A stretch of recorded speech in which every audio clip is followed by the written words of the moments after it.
हमारा जो पहला क्वेश्चन था वो थोड़ा अधूरा रह गया था। ऐसा unit of work is joule, ये मैंने बोला।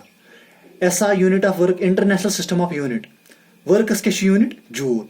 वर्क बराबर फोर्स इंटू डिस्टेंस, फोर्स हसा यूनिट न्यूटन, डिस्टेंस हसा यूनिट मीटर। दपन ये हसा अकिस बॉडी पे कर बह फोर्स अप्लाई 1 न्यूटन कर बह फोर्स अप्लाई अकिस बॉडी पे, सो पकि डिस्टेंस 1 मीटर, सो कर डिस्टेंस 1 मीटर। तम सात हसा वनो तम सात गमस 1 जूल ऑफ वर्क, तिकाज मे हसा कोर फोर्स 1 न्यूटन अप्लाई तो 1 मीटर हसा कड़म डिस्टेंस, गो 1 जूल हसा नीर बराबर 1 न्यूटन मीटर। ऐसा unit of work is joule. इस हसा डिनोट छे करन लेटर जे सत। ऐसा unit of work is joule which is denoted by the letter जे।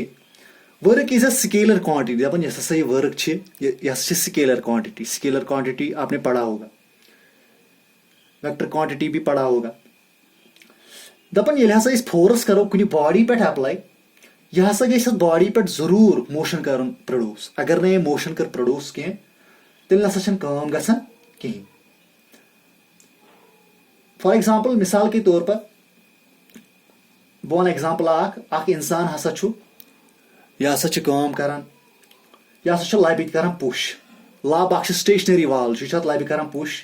दपन इस हसा यह लब यह नसा डिस्प्लेसमेंट गसान, अत नसा डिस्प्लेस गसान, यह नसा पकन, यह लब कत पक तिकाज इस हसा इंसान छु, यह हसा लबि पे करान फोर्स अप्लाई, मगर यह लब नसा पकान।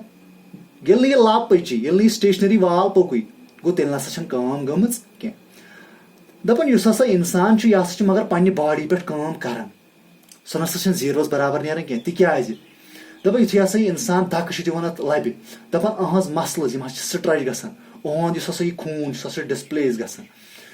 दपन अमिस हसा कंज्यूम गसान एनर्जी, यह हसा थकान, अव मूजूब हसा पन्ने बॉडी पे काम करान। ब्याख अख इंसान छु, यह हसा बस स्टॉपस पे रुकित, अमिस अथस मज सूट केस अमिस अथस मज। दपन इस हसा सूट केस छु, यह हसा थकान, यह रट रट, यह अथस मज रटान मगर यह थकान, यह थोकमुत, मगर but he has does no work in this situation, मगर यह नसा काम करान कहीं। तिकाज इस हसा सूट केस इंसान रोटमुत, यह नसा मूव गसान कहीं। जरूरी ये कुछ बॉडी पे फोर्स करो अप्लाई, सो जरूरी डिस्प्लेस गई, सो मूव गई, सो डिस्टेंस कड़न, तेल सो काम। फिजिक्स मज तथ काम नत काम वन कह। ब्याख अख इंपॉर्टेंट क्वेश्चन ये पढ़ो, वर्क डन अगेंस्ट ग्रेविटी। तुम छो पाई यह हसा जमीन यह हसा प्रेथ कुछ चीजस पन्नस पानस को लमन। गो ये काम करो against the force of gravity, against the force of gravity. मिसाल के तौर पर अगर किताब तुलन अक टेबल पे थोद, if we lift a book from a table, अगर किताब तुलो अक टेबल पे थोद, दपन कर काम मगर कत खिलाफ, against the force of gravity. दपन यह हसा नोट थो नोट कर, दपन ये हसा बॉडी करो लिफ्ट हेर कुन, दपन इस हसा फोर्स लोग लिफ्ट करनस बॉडी यह थोद तुलन, सह नेरान अम किस वेटस बराबर, अम बॉडी हंदिस वेटस बराबर। ती छुस बह ये लेखान, whenever work is done against gravity. दपन ये हसा काम कर अगेंस्ट ग्रेविटी, यानी कि जमीन हसा कशिश पन्नस पानस को लमन, दपन ये हसा काम करो against gravity, against gravity. The amount of work done, इस हसा वर्क डन तम साथ बराबर नेरी is equal to the product of weight of the body. So हसा नेरान product of weight of the body, अत बॉडी कूता वेट छु एंड वर्टिकल डिस्टेंस। यह बॉडी छना वन थोद तुलन, यह बॉडी लिफ्ट कर हेर कुन, अत कचा डिस्टेंस, अत कचा distance through which the body is lifted. Suppose main body अत मास एम, अत बॉडी अत क्या मास एम, दपन यह तुझ मे थोद इज लिफ्टेड वर्टिकली अपवर्ड, यह हसा खड़ मे हेर, यह खड़ मे योतन, दपन ये पे योतन तान हसा डिस्टेंस एच, ये पे योतन तान डिस्टेंस एच। दपन यथ केसस मज इस हसा फोर्स इस हसा मे लिफ्ट करनस लोग ये बॉडी, यह हसा नेरान वेट ऑफ द बॉडी, कत बराबर नेरान weight of the body. Work done पत वन बह work done in lifting a body, work done in lifting a body, यानी कि वर्क डन कचा काम लज मे लिफ्ट करनस, यह बॉडी खड़ मे हेर, सह नेरान बराबर is equal to weight of body into vertical distance, into vertical distance, यानी कि यह बॉडी कचा अत कचा वर्टिकल डिस्टेंस, यह कचा हेर खड़ मे। Work done in lifting a body यानी कि कूचा काम लज मे यह बॉडी खड़ मे हर सह बराबर वेट ऑफ बॉडी। ये बात जहन में रखना, mass and weight are different quantities,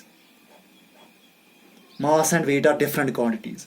सह बराबर work done in lifting a body बराबर वेट ऑफ बॉडी, अत बॉडी कूता वेट इनटू वर्टिकल डिस्टेंस, यानी कि योतन तान यह खड़ मे योतन तान लिफ्ट कर मे योतन तान अत डिस्टेंस एच सह बराबर नेना सो गई वर्टिकल डिस्टेंस। वर्टिकल डिस्टेंस ऐसे होता है, हॉरिजॉन्टल ऐसे होता है। Weight work done in lifting a body W is equal weight of body, weight of body बराबर m स्मॉल m, यानी कि मास अत बॉडी को तो mass into g small g, यानी कि I think gravity acceleration due to gravity, acceleration due to ये change होती है, acceleration due to gravity change होती है, acceleration due to gravity into height vertical distance this यह कूचा हर खड़ सह अथ बराबर, यानी कि W is equal to mgh, where m is mass of body and g is acceleration due to gravity and this is height of body, यहाँ पे एक पॉइंट याद रखना जरूरी है आप लोगों को, ये वेट ऑफ बॉडी मैंने बोल दिया यहाँ पे, weight and mass are different quantities. Weight of body बराबर mass of body into acceleration due to gravity, body कूता वजन तो I think acceleration due to gravity into height यह बॉडी कसा हर खड़ मे सो गई work done against gravity, so बराबर W is equal to mgh, यानी कि वर्क डन अगेंस्ट ग्रेविटी बराबर mass of body acceleration due to gravity and h is height through which the body is lifted, यानी कि body खड़ मे ये योतन तान अत कसा हाइट दपान यह फार्मुला लगान कैलकुलेट वर्क डन कर तिमन केसन मज all those cases where the body object is being lifted upwards against the force of gravity, ये ऑब्जेक्ट कर लिफ्ट अपवर्ड्स मगर कम against the force of gravity. मे होप यह टॉपिक आसो तुम समझ आमुत। Thank you so much.